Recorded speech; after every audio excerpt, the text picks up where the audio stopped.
Quiet, numbskulls, I'm broadcasting.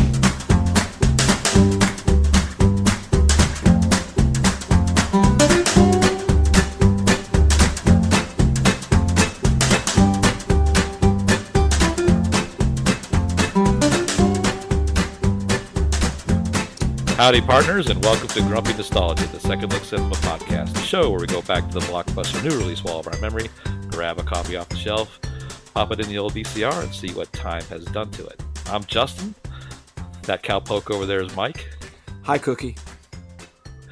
And we're here to help you navigate all the landmines littered down memory lane. And Mike, this week, hell is coming with us. All right. With some Huckleberries? Lots of them. As you could probably tell by my flowery vernacular in my introduction, we're gonna go out west this week, Mike. We're gonna do our first Western, and probably, with any luck, our last Western. I'm guessing you had the same feeling I did about this movie, possibly. Well, I have opinions. Okay, all right. If only I had an outlet for that, Yeah. So, what I did like in this movie, however, Mike, the amount of spitting. Lots of spitting in this movie. Like way more than Joy Luck Club. Ah, yes. Or still Magnolias, even. Yes. Yeah. Not really. Yeah. So this is a pretty cool movie, albeit kind of corny. It's a 2-hour long movie centering around a 30-second gunfight, Mike, which I thought was kind of cool. So yeah, and they blew their wad, so to speak, kind of early on. I don't want to give away they spoilers, sure did. But yeah. Well, the movie's 30 years old, Mike, but I got some issues. I got issues. You got thoughts too? All right. Oh yeah. Well, let's get to those thoughts, Mike. All right. So we're going to talk about Tombstone this week. It was released on Christmas Day, December 25th, 1993. Was directed by this guy named George Cosmatos, but he was really kind of intermediate. It was actually started out directed by the screenwriter, in this case, Kevin Jarre, who, Mike, you might remember. We talked about him on some previous shows. He penned The Mummy, which was one of our favorites. We talked about a few. and he also wrote Rambo and the movie Glory, which is actually kind of a good one. I don't know how that got thrown in there. I don't. Yeah, that's so weird. They initially gave him the directing reins, and it was clear to everybody after about 2 weeks he didn't know what he was doing, and they kind of unceremoniously let him go and replace him with George Cosmatos, who worked with Kevin when they made Rambo. He was the director of Rambo. But it's a well-known industry secret that Kurt Russell was the driving force behind this movie. He was kind of the basically direct this movie with George Cosmatos having like the ghost director status. So this is Kurt Russell's fault. So okay, yeah. Why is it guys who play Wyatt Earp have to direct their own movies and do that? Well, I guess we'll probably get to that at some point. Okay. This had a $25 million budget, and it was released during the busy holiday season, Mike. They blew it all on us. They blew it all on Splatoons. and Red Man. That's right. Oh boy, yeah. A germaphobe's nightmare, the set of this movie, I'm sure. What's unique about this movie, Mike, among several things, is the enormous cast. So I think it might actually be quicker to talk about the people that weren't in this movie, but you want to take a stab at kind of going through the cast? Briefly. Okay. This is just almost got the vapors watching this movie, seeing all the people's faces. You know how, we've probably talked about it on our podcast before, but when we watch these movies, we'll see a face or somebody. I'm really bad at this. Uh-huh. I'm like, that guy, I've seen him in something. That guy. Shit. And it literally takes you out of the movie. And it happened a couple of times in this one, but not that I really was into it. But anyway, let's go through this mighty cast here. There's a lot of that. Right. There's a lot of those like that guy, and that guy. It was like Twister out west. Yeah, it kind of was. Yeah, I think we should have like a podcast devoted to these all-star cast kind of movies like this. It's just like, oh my god. All right, okay. We have let's go through this. We have Mr. Goldie Hawn, Kurt Russell. We have Iceman, Mr. Terry Hatcher, John Locke. That one guy who's in all the westerns, you know his voice, you know his mustache, that guy. You have the real pretty girl in this movie was from China Beach, and I remember my college roommate having a real thing for Dana Delaney. Oh my goodness, what happened to her anyway? Very special lady. Very special lady. Exactly. Star of speaking of very special, she was on China Beach. Yeah. Remember that show? And did you notice every China Beach was a very special China Beach? All the good old days. Special episodes. There was Lloyd from Wings. Chris from Northern Exposure was in this movie. Powers Booth, who is a follower of the grit your teeth acting movement. You had that bad guy from Avatar. You had the 90210 Beverly Hills heartthrob Brandon. Sling Blade was in this movie. And he sure was. Billy Zane. Why the hell he was in this movie? I have no idea. That was a real head scratcher. The real takeaway for me was Billy Zane. That's right. I want two special cast members. I want to put these two guys together because we saw them in Aliens, and they were in this movie. Michael Biehn and Bill Paxton. Show favorite. Yeah. Yep. I was going to say they are 3-time podcasting favorites. I think they're in the Grumpy Nostalgia Hall of Fame. That's right. Yeah. That's right. And Mr. Bug Hunt himself, Bill Paxton, and God rest his soul, and Michael Biehn, who seems to always die in his movies. I'm starting to see a trend. Yep. Maybe Sean Bean, another Bean. I think of these guys. I'm like, they always die. And Carousel of death. Because this is your cast member cameo of the podcast. It was. Yeah. He played Ed Bailey in this movie. Brief moment in the sun for Sylvester Stallone's brother, Frank Stallone, who nice catch. Who was in this movie too quickly, and then he's gone. Kind of like Charlton Heston, who, why the hell was he in this movie? Well, I'll explain that very clearly for you later. He looked so uncomfortable on the horse. I think there was like a truss holding him onto the saddle. Oh my word! Yeah, the horse wasn't happy to be there either. Robert Mitchum doing the voiceover at kind of the bookend of the movie that was interesting. Yeah.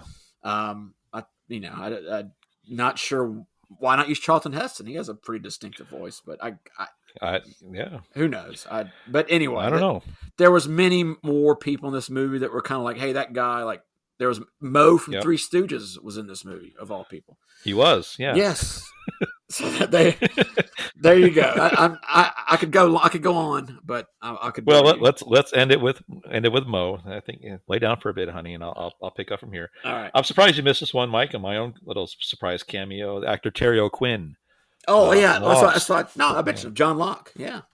You did get. Oh, sorry. Yeah, I'm sorry to be so sardonic with my names, but yeah, I figured everybody knew who Mr. Terry Hatcher and John Locke were. Faux pas. I don't want to.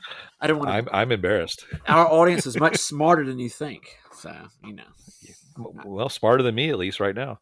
Just a few notes on that cast. We had Val Kilmer as this iconic role of Doc Holliday. The only thing really people remember about this movie is Val Kilmer, but this was originally offered to Willem Dafoe, and he had the role. The cowardly movie studio was afraid of. He was just in the Last Temptation of Christ before this, and they were concerned that there'd be some controversy by casting him in this role. So, yeah, great move there. By the way, is Doc Holliday dead yet? How many scenes do I have to watch in this movie where he was lingering on the edge of death? Jesus Christ! Yeah, he was at death's door from the first page. That's a good observation, Mike. Very morbid, but whatever. Still good. The role played by Michael Biehn, Ringo, one of my favorite names in the movie. Mickey Rourke was offered the role of Ringo, but he turned it down. I guess he had better things to do. He probably had other things to do, yeah. But that's a big cast. That involved loudnium or something like that. Yes, yeah. There's a couple of interesting notes about this movie. There's not a lot of information about this movie, Mike. It's kind of like Hollywood's dirty little secret. One thing I particularly liked about it in terms of trivia was all the mustaches were real. It was real mustache only. So. You figure, you're going to let your mustaches do the talking. They might as well be real. So they all had them. I'm glad they kept that part at least. We could go into some other parts of this movie that aren't real, but we'll get to that. In my role as a video associate, sales associate at Blockbuster Video, I've seen a lot of the clientele that rent westerns, and they all have the same mustaches. And I've seen some movies, some particularly westerns are very typically very bad about this. You can always tell a fake mustache, fake facial hair. If you've ever seen the movie Gettysburg, again, it's like a 3-hour epic about the Civil War. Stephen Lang's in that one too. Yeah, but everybody there looks like they're wearing a beard from Halloween Village.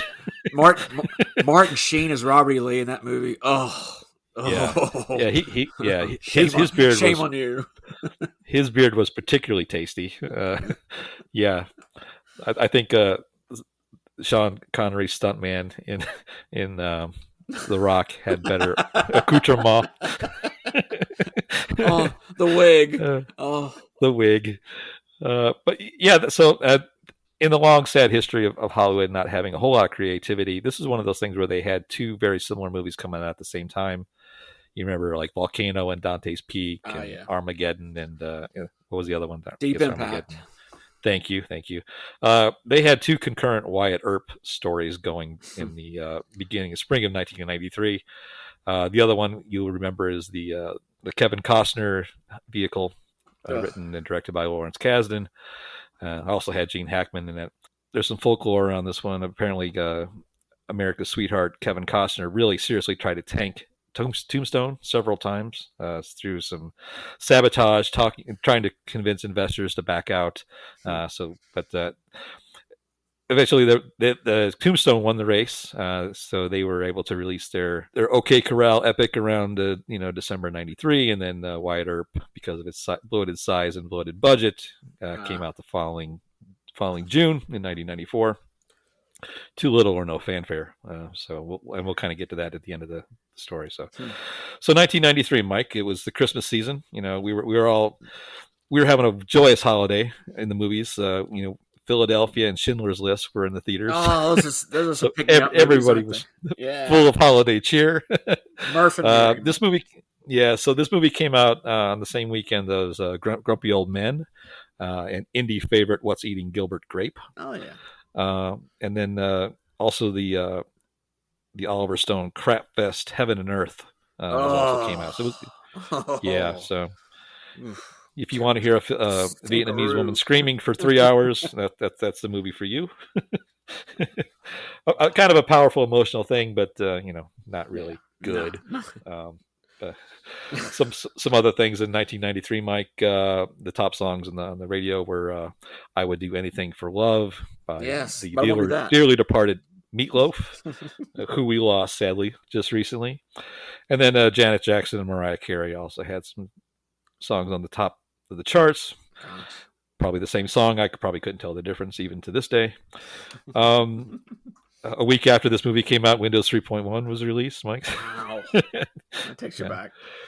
Yes. And if you were driving to this theater, gas would have cost you $1.16 a gallon. And the movie ticket price was $4.14, Mike. So nice.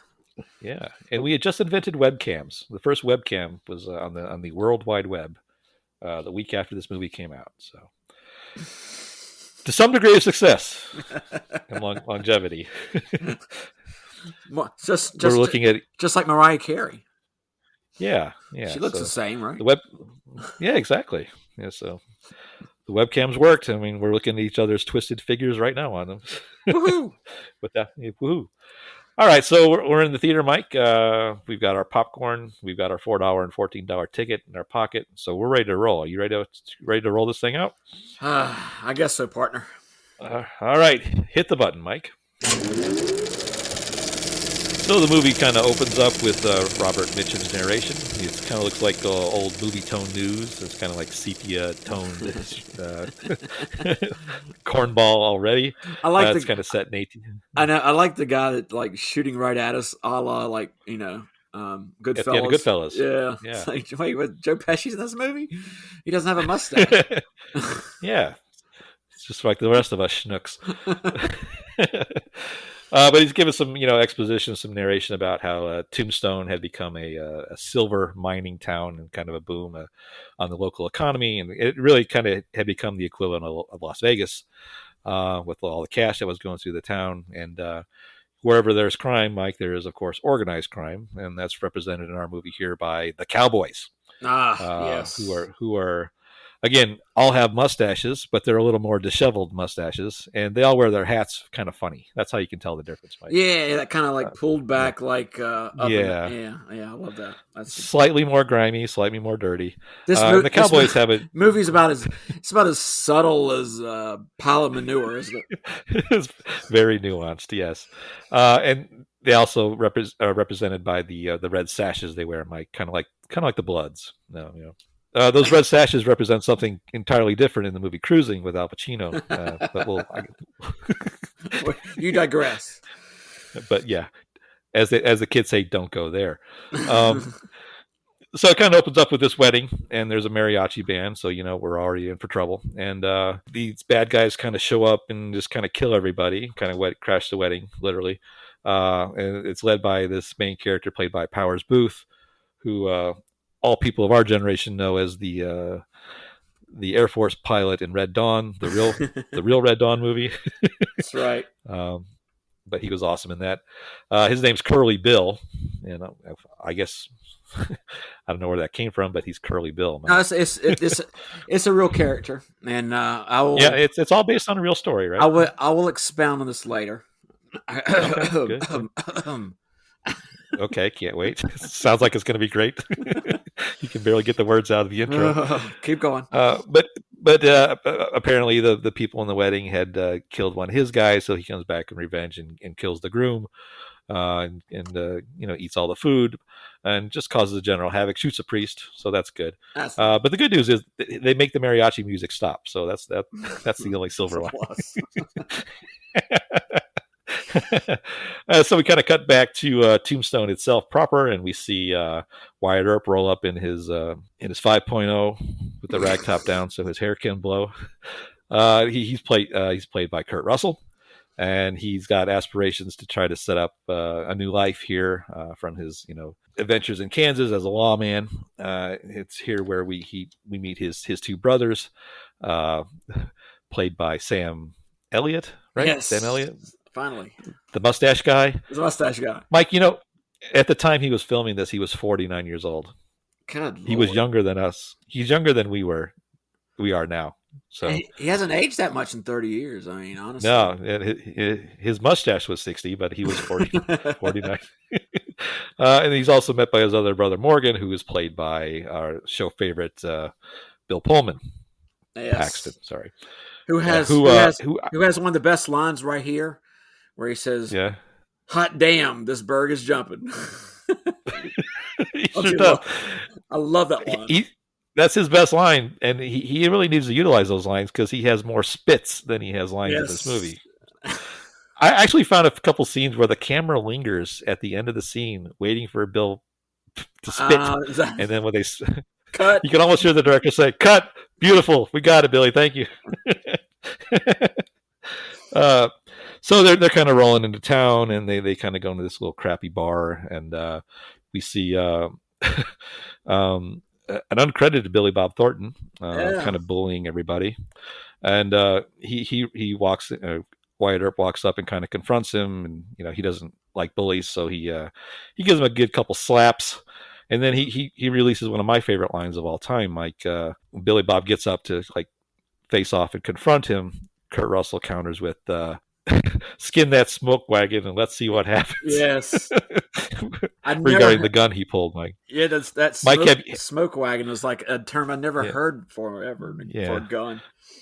Mike, have you ever skinned a smoke wagon? I've never jerked or skinned a smoke wagon. No. I've never found an opportunity to do so, but I can't wait to try. Yeah. But anyway, he through his toxic masculinity, his reputation, ultimately he kind of runs Billy Bob out, and the bar owner is impressed by that, and then they kind of work out this deal where he gets 25% ownership of this saloon.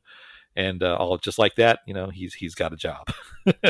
But as he's kind of rolling out of the saloon, we're introduced to Val Kilmer playing Doc Holliday, and he's this gaunt figure, a lunger, I think they call him, Mike, suffering tuberculosis. But he's giving his best Southern plantation owner accent, and he is pretty cool in this movie. I don't think we should shy away from that. They all know each other, and they're all happy, and they're anxious to start their new life here in Tombstone. So the first thing they do that night is they go to this the theater to see this actor troupe had rolled in earlier, comprised of the aforementioned Dana Delaney, and for some reason Billy Zane, who's got some wonderful curls here, wonderful curls. But they go to see these guys perform, and I know I don't want to get ahead, but the whole Billy Zane, Jason Priestley thing in this movie. Why? It's a needless kind of throwaway there. It's funny. I watched this on Amazon. I had to because we wanted to watch this September 30th when it was free on Amazon, and then I ended up watching October 1st, where of course it was off their schedule. I had to pay $4 to see this. Same here. But if Amazon's got that thing where you pause the movie and you can see there's like little pop-up videos that show you who's in there. Yeah. Jason Priestley is not credited in this movie. It's actually he's got some other name, like a nom de fleur or an alias, but it's not Jason Priestley. It's some other actor's name. That's interesting. Weird. Huh. I'm sure he politicked to get his name off this movie. That's right. But anyway, do you know he was named? Yeah. He was named after one of the moons of Mars. Oh, you're back on that again. Right? I can't remember which one it was. But go ahead. Was it Phobos? Yeah. All right. Yeah. We'll talk about that later. Check out our old episode, guys. You know what I'm talking about. So for some reason, they perform what amounts to a 6-minute show, and the crowds. Yeah. Which this movie was that long. Just special little vignettes where Billy Zane recites something, and then Dana. I don't even know what she does, but the Cowboys are in the crowd, Mike, and they're heckling. They redid the whole, play Faust, but it like in a real three like one of those 3-minute little skit versions. Ooh, I sold my soul to the devil. Ta-da! The end. Yeah. Yeah, so it was 6 minutes long, and we get to see all 6 minutes of it. And in the middle, there's some hecklers, like Mystery Science Theater style, except that they shoot the people as opposed to making fun of them. And it's here where we get introduced this kind of really shoehorned love triangle, where Wyatt Earp's wife is kind of addicted to painkillers, and she's very sickly, and Dana Delaney. And Kurt Russell, and they're all kind of in this weird kind of romantic subplot, little love triangle that really kind of goes nowhere, but they really force the hell out of it anyway. So later that week, Curly's in an opium den, tripping, hopped up on goofballs, and he staggers out into the street and just starts shooting up things, and all the while, Wyatt Earp has no interest in being in law enforcement. He's told everybody that, even though he's been asked several times by local sheriffs and the mayor, he wants nothing to do with it. So the sad excuse for the sheriff, the older guy, goes out and tries to break it up, and of course Curly shoots him in the street, and then this kind of has an impact on the Wyatt Earp family, especially his older brother Virgil, the mustache Virgil.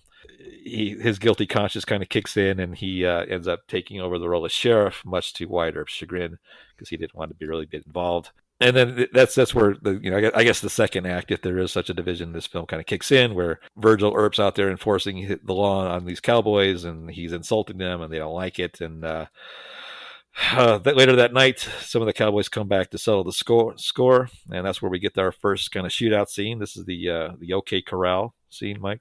Yes. Which, historically accurate, it was only about 30 seconds long. Yeah, they even the interaction between who shot who and how they got injured.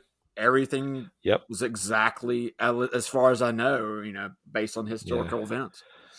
So there's lots of blamos, and lots of cowboys get killed, and there's a lot more posturing and menacing, and it's more like you win this round, but we're coming back to get you. The next scene is it's a dark and stormy night, Mike, and the cowboys come back in town just like they say there, and they kind of shoot up the lady's house, and then Virgil gets shot, and then poor Bill Paxton, it's game over for him once more. He gets shot. Oh, the slow mo too. He got the one slow mo in the movie where he dies and falls on the food table. You gotta love it. He had one of the most unfortunate movie death faces I've ever seen. Laughing at pain is so fun, isn't it, Mike? It is. But the good news here is the quantity of spitting goes down about 40% once Bill Paxton's killed. So the rest of the Earps kind of get out of Dodge. Get it, Mike? Yeah. And we're kind of left with at this now it's personal for Wyatt Earp, and he starts full stop. I'm going to show you a picture if you can see that little. That's good for our audience. Yeah, that little Mike. doodle. Yeah, this is really good. Yeah, this is just for you, Justin. Hour and a half in, and what does that picture look like? It's like a silhouette of a. It looks like a cowboy jumping something, doesn't it? What is that cowboy? A shark. Yes, some sort of shark. And right at an hour and a half, somehow there's a cowboy that jumps a shark in this movie, and from then on out, it's a total shit show. Yeah. But please continue. Yeah, it is. I will. So basically, what we got left for the balance of the movie is Doc Holliday and Wyatt Earp exact their revenge, so lots more cowboys get lot more great lines get leveled. A lot more cowboys get shot, and for some reason they hold up at the Henry Hooker Ranch. And when I say Henry Hooker, I'm referring to a wonderful cameo by Charlton Heston, Mike. Oh yeah, because wherever there's this much gunplay, Charlton Heston is going to show up. Old Chuck has to show up somewhere. Damn dirty ape. So he gets their stinking paws off the damn dirty apes, and as they're taking hospice at his house, the actor troupe kind of swings by, and tragically, Mike, we find out at this point as they're leaving town, they killed Billy Zane. Hooray! Hooray! And that's supposed to be emotional. It certainly is to the bizarre love interest between Billy Zane and Jason Priestley. Yes. In this movie. Oh, they touch hands. Yeah. I'm still a little upset about it, but yeah. So it kind of sets up the third act, because now it's even more personal because Billy Zane's been killed. So now they've got to end it. So Doc Holliday ends up killing John Ringo, played by Michael Biehn. He called him a huckleberry, and he said he'd be a daisy and stuff. All the iconic lines that everybody's come to expect. And they kind of mop up the rest. Curly kind of anticlimactically gets killed in the middle of a river. No big deal. And then through all the excitement and death, Doc Holliday finally succumbs to his tuberculosis, and he has a touching little death scene at the end where he makes his peace with the world, and him and Wyatt Earp have a touching little moment there, and Val Kilmer dies, it's left to understand they conveniently just kind of wrap up the love triangle by making Wyatt Earp's real life just kind of disappear, so he can have some unrequited love with Dana Delaney, and they kind of dance in the snow, and that's kind of the end. And then as the camera kind of pulls back to this little Christmassy scene, because with the Christmas season, they always got to put a snow scene in there. That's right. They're doing a waltz in the middle of Tombstone, and the camera pulls back, and there's a little epilogue by Robert Mitchum talking about the historical significance of what just happened and where everybody ended up and how long they lived. And he mentioned about when Wyatt Earp died at his funeral, it was attended by Tom Mix, the 20s cowboy actor, and he mentioned that Tom Mix cried, which I thought was kind of rude. Tough cowboy, exploiting Tom Mix's pain to say how great Wyatt Earp was, but that's kind of it, guys. And that was kind of a rush shot, summarized view of the movie, but to to be honest, our internet's not that stable, and we don't know how long we're going to make it tonight. So this is going to be an abbreviated version. I think it's just the Cosmos saying, "Hey, you guys' shows are too long. Wrap it up, tighten it up a little bit." You jerks. Yeah. So let's get to awards and accolades, Mike. So this had a $6 million opening weekend, which wasn't great, but not terrible. It ended up doing $56 million domestically. It was not released internationally. Not one penny came from worldwide box office, Mike. But it did make back its original budget, and so it was from a Hollywood financial point of view, was very successful. It really did pick up big on the VHS and DVD returns. It was a big hit in the aftermarket. When I work again, as I mentioned, when I worked at Blockbuster Video, this movie was always flying off the shelf. It kind of has that. At least to me, it has that same kind of appeal that like a Dirty Dancing had. It was kind of okay when it was released, but like when it got released on like a video, it was like, oh my god, you got to see this movie. I remember. Yeah. When I was like in college, and a little bit after that, the word of mouth, especially among young guys, they loved this movie. Well, after the fact, there's a lot of stuff to like.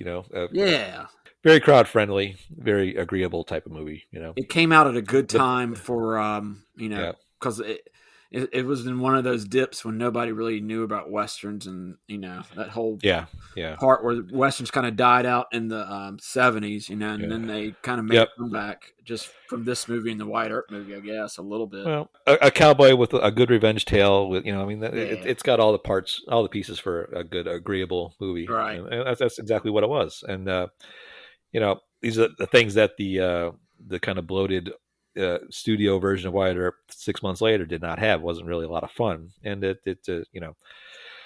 those two comparable movies, from the pop culture war and the box office war, you can tell this one just kind of it's got more legs for sure. What do you remember about Kevin Costner's Wyatt Earp story? Nothing. Okay. Nothing. but wait. It was but he was more, like you say, it was more dour, but it was also more accurate. But I guess if you want to go on the accuracy, it also, the real story of Wyatt Earp is not as exciting as whatever the hell Kurt Russell was doing in the last 40 minutes of this movie. Yeah, we mentioned this fable earlier on in our podcast. When it comes between truth and legend, print the legend. And I think that's actually referring to Wyatt Earp. Newspapers where it's easier to print, more fun to print the legend than the truth, and I think that's probably what a lot of this was. But hey, it was fun. Let's be honest, I mean, it was done. It wasn't done to be accurate, and that's the part I have a lot of trouble with. Do you want me to talk about anything? Do you want to ask my feelings about this movie? Well, let me just wrap up one quick thing, and then we'll go through our grumpy meter with our first watch and all that. So, accolades, Mike. We got to go with MTV. That the only thing was Val Kilmer. Wait. Best, I don't know, male actor, probably best actor or something. He nominated, but lost. He was nominated for most, our favorite category, Mike. I'm ashamed of you. Most desirable male. He was pale and gaunt and bleeding from the mouth, like 95% of this movie, sweating profusely, coughing, but apparently that's desirable to MTV. So, well, he did know Latin, and he could play Chopin, so maybe that's what it was. He did. He could. But yeah, so thank you again. MTV's always got its finger on the pulse, right? He played a nocturne, Mike. A nocturne, right? A nocturne, was that what it was?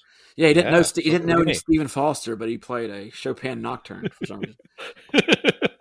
Exactly. Yeah, but he's dead now. So all right. Is he really? All right. So let's go to So let's. I mean, people love this movie, as we talked about, because the revenge and the violence, and there's a little romantic subplot in there, I guess, that Grandma and Aunt May have liked, but for the most part, it was a very watchable, very agreeable movie. So let's kind of run through the grumpy meter, Mike. Talk about the first time you saw it, and what's changed since you saw it this second time. Oh, I never saw it. This is the first time I ever saw it was yesterday. So, yeah, that's why I recommended it. Unfortunately, I had heard good things about this movie, and I kind of just kind of interested in seeing what we thought of it now. I assume you saw this when it came out, right? It was a VHS rental for me. Okay, Yeah. but I don't know what all the fuss was about. This was a tough watch. Oh, you're killing me. I guess I was drawn in by the cast, and I always heard this was a good movie, and I did see the Wyatt Earp movie of Kevin Costner when it came out, and it was a snooze fest, and I thought it made Wyatt Earp look like just the most noble character on God's earth, and it was just disgusting to watch.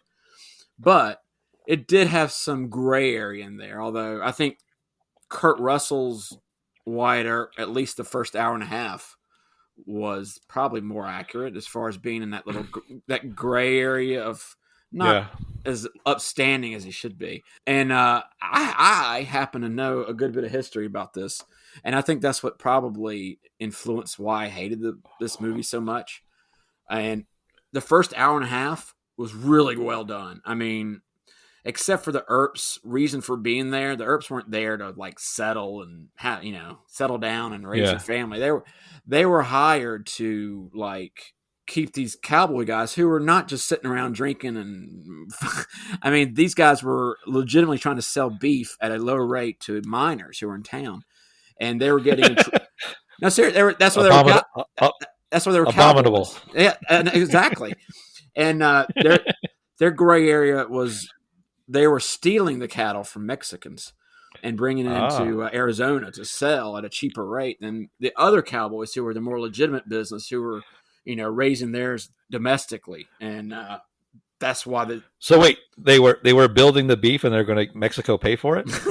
There you go. What a great plan for something. That sounds pretty good. But the Earps were there to make money, and I don't know what the other reason was, but they were not reluctant about becoming lawmen. That's what their whole purpose of being there was. And I think what bothered me more than, like I said, they had so much of this movie that was so accurately done. Like I said, the gunfight, which comes in an hour and 10 or 11 minutes in this movie. I'm like, I even checked the time. I was like, wait, shouldn't there be 10 minutes left to go in this movie? Because if you knew your history a little bit, after this gunfight, Virgil gets shot, which happened a couple months later. The Earps actually got arrested and held on trial after the gunfight, because a lot of people in the town were pissed at them for doing what they did, and they even got posses put together. Wyatt Earp tried to go after some of the cowboys on his own after Morgan was killed, which happened 2 years later. But they didn't. The only guy he really was able to kill was that Curly Bill character. Everybody else was kind of got away. Even the Johnny Ringo character was part of the posse that the sheriff there, the John Tenney character in the movie.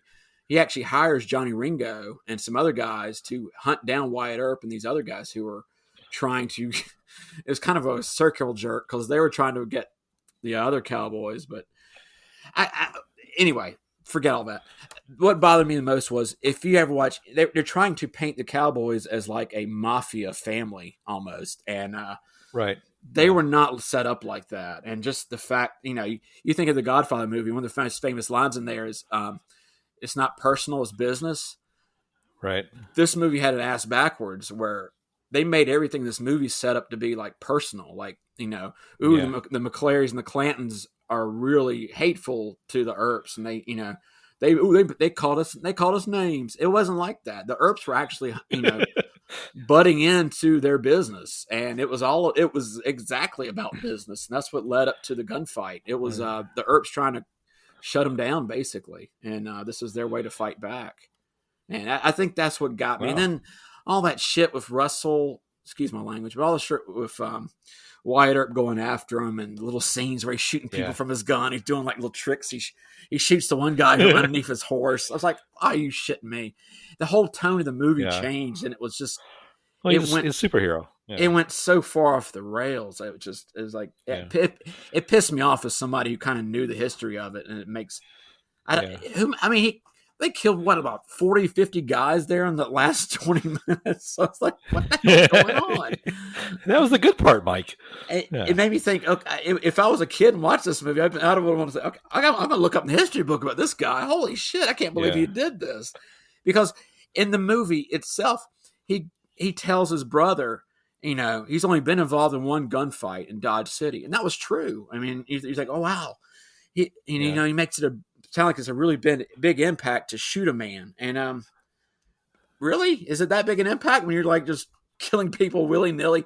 He shoots one guy in the mouth with his gun who thinks it's an opium pipe. What the hell was that? Was that a legal kill? Don't do drugs. Don't do drugs, Mike. Oh, my God. And see, I had the luxury of watching a movie for the first time a few days ago called The Wild Bunch. And I'd never seen it before. And that movie was an eye-opener. It came out in 1969, I want to say. Sam Peckinpah movie. Yep. If I would, I know we're not even gotten to this yet, but I recommend anyone listening, watch The Wild Bunch. It is what feels to me like I know it's kind of history revisionist, but it's the bad guys are bad, the good guys are bad, and they kill each other. And it's like, there's no, it's no moral upstanding character you have to like believe, oh, wow, he's such a good guy. Oh, he deserves to dance in the snow. And Tombstone, I don't even know where they were. Is it snow in Tombstone? Yeah. So Mike, you didn't like it? I liked the first hour and a half. And like I said, it was except for the motives of the Earps, it was pretty well. That's what amazed me. You told me about the directing in this. It almost was like a different person said, "I got this," hold my beer. It just took it over right there, and it was like, what the hell's going on? Is it coincidental that the guy directing it got all the cool scenes? True, I know. It's the same thing of like Kevin Costner's Wyatt Earp. I mean, he makes him look almost ridiculously noble, but at least it had a little bit more, a little more realism to it. But it made for a more boring movie. This Tombstone was Rambo in the West. All right. Okay. Well, thank you, Mike. That was quite the opinion. I almost turned it off, man. Like I said, as soon as I started seeing the scenes where they're like literally riding in the middle of nowhere, firing their guns, riding their horses, I'm like, what the hell is going on? Okay. Well, all right. I would encourage all of our listeners to look out for Mike's new documentary, The Real Wyatt Earp, You Jerks, coming to theaters soon. Right. Even if you don't know history, the tonal shift was so jarring, and it was fun. It was fun. So my first watch was, again, I mentioned I didn't see this in the theater, but I was working at Blockbuster Video, and again, one of the perks of working there was you got to sneak a copy out every now and then, and I just remember the look I got from a disgruntled customer who went to the back wall to get this and didn't have it, and he sees me walking out in my stupid little blue shirt with my yellow name tag, and I could just see his burning a hole in me. But I took your copy, pal, and I don't regret it.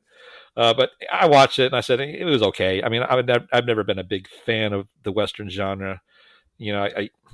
As kids, we used to watch, The Lone Ranger and the Cisco Kid, and when we were kids, and I never watched Bonanza or things like. I just never really embraced that genre. But I thought this was relatively cool for the violence and the great lines and all that kind of thing. I'm surprised, Mike, with your affiliation with Fred Kirby, that you didn't gravitate. Charlotte morning cowboy legend. Fred Kirby. Oh my gosh! It didn't take. No, he didn't shoot guys or okay for opium enough. Smoking. Right. So I watched this one again on my own on a Saturday afternoon on my laptop, and I had nothing else to do. So it was entertaining. It kind of followed the suit. It wasn't as dumb as I remembered it, and I enjoyed it. I mean, it's not something I probably actively go watch again. But if someone would ask me if this was a good movie, I'd tell them, yeah, check it out. It's not bad. So that's kind of how it makes my list. So. Okay. Speaking of lists, Mike, last week we introduced a new segment that we got a lot of good feedback on, and people seem to enjoy it. So we're just going to roll it out again. Mike, we're gonna play another installment of "You Just Made the List, Pal." Nice. So this topic is going to be about, as you know, we both got various opinions about Westerns. So we thought we'd challenge ourselves to make really force to dig deep to see what we actually do like. So the topic for this week's list, Mike, is what are our top 3 noteworthy cowboys of TV, film, fan or fiction, or living or dead? So you got to pick 3 that come to mind. So Mike, why don't you go ahead and take the reins and see what I did there, and go first. Who's your first cowboy? How about them Cowboys, Mike? My first cowboy is Jim West.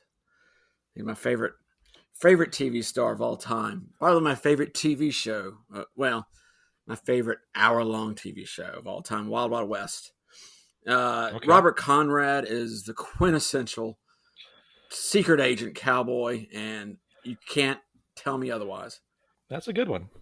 I'll go next. My favorite, if I had to pick one, is probably Paul Newman as Butch Cassidy in the 1969 film Butch Cassidy and the Sundance Kid. That's always been a favorite of mine, just because it's really kind of edgy, not your typical Western. But I think Paul Newman was the reason the word cool was invented. I mean, everything he's done, he's always just been iconic.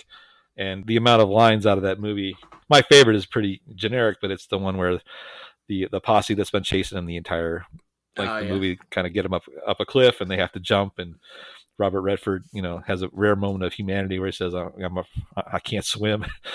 And Paul Newman says, well, hell the fall's going to kill you. And I think that's just a great line, but it always stuck with me. So Paul Newman, just because he was so damn cool. So Mike, who's next for you? Good salad dressing. My second one is going to be Bob Wills.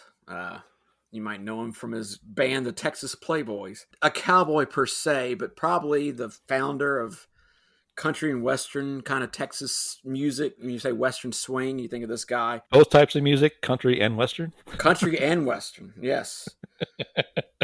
So, he was a great fiddle player. And, you would recognize any of his songs by the yeehaw and the he. Yeah. He never sang. He had Tommy Duncan usually doing his singing for him. But, he had songs like Faded Love, which everybody should know.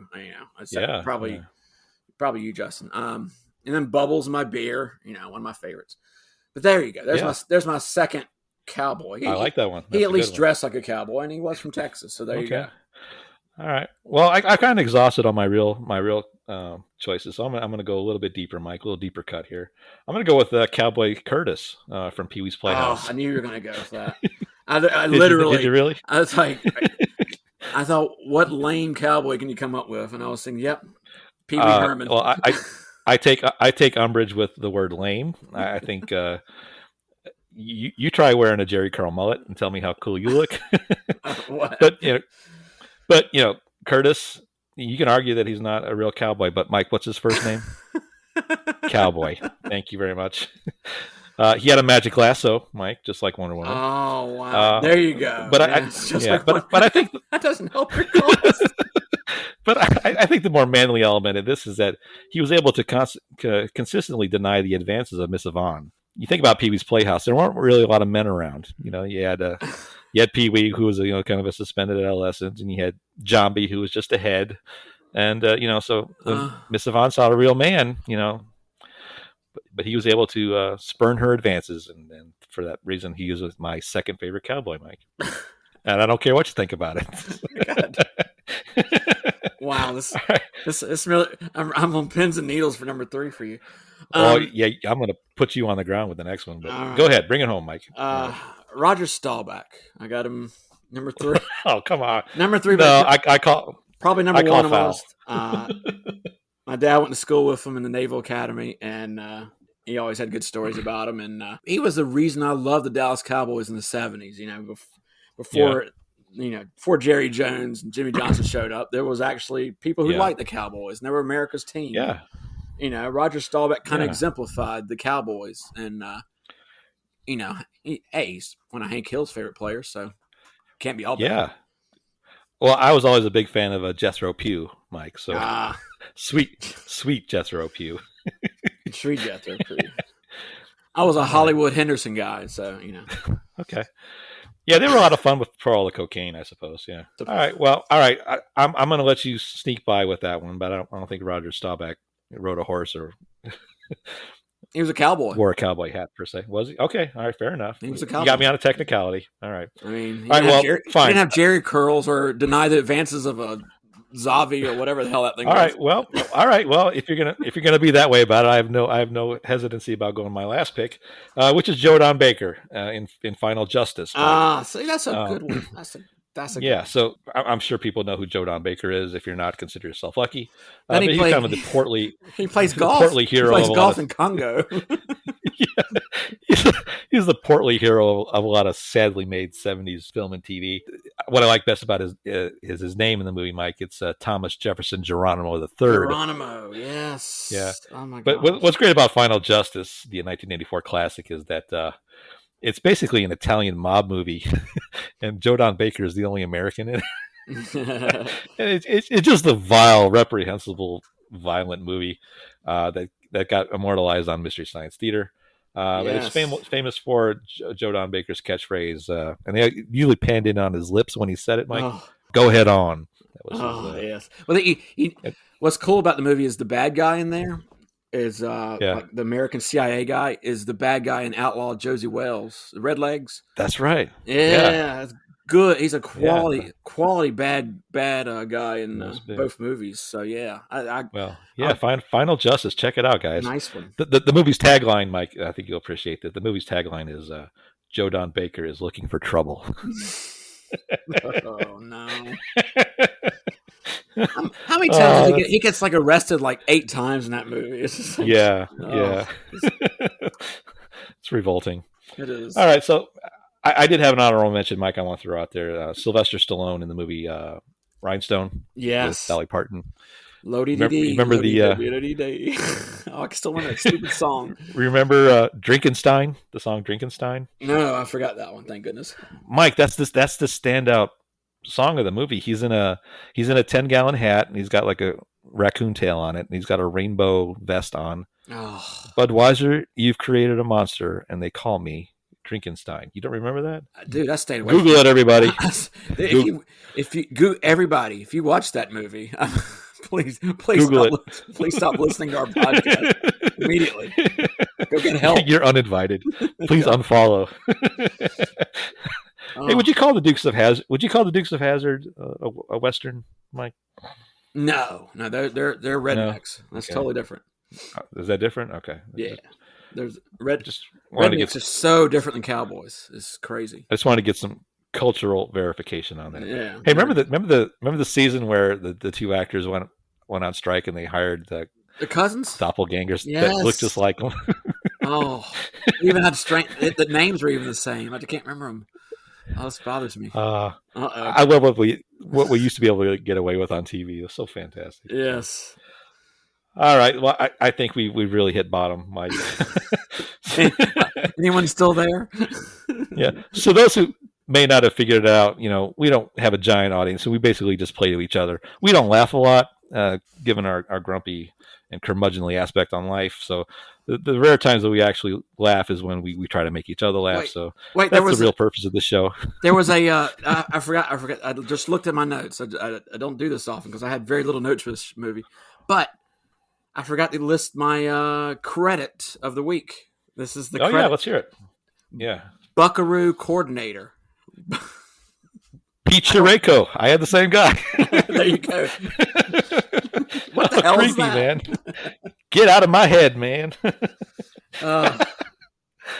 See, I'm sorry to the general audience. Like I was saying, we kind of just do the show to make each other laugh. So if you guys happen to laugh along the way, that's great. But I think it sometimes comes out a little bit. But anyway, that's why we're here. We're glad you're along for the ride. So if you have listened this far, we commend you. And we just want to let you know that we're on all the major podcasting platforms, and you can check us out on our social media contacts. We're on Instagram at Grumpy Nostalgia.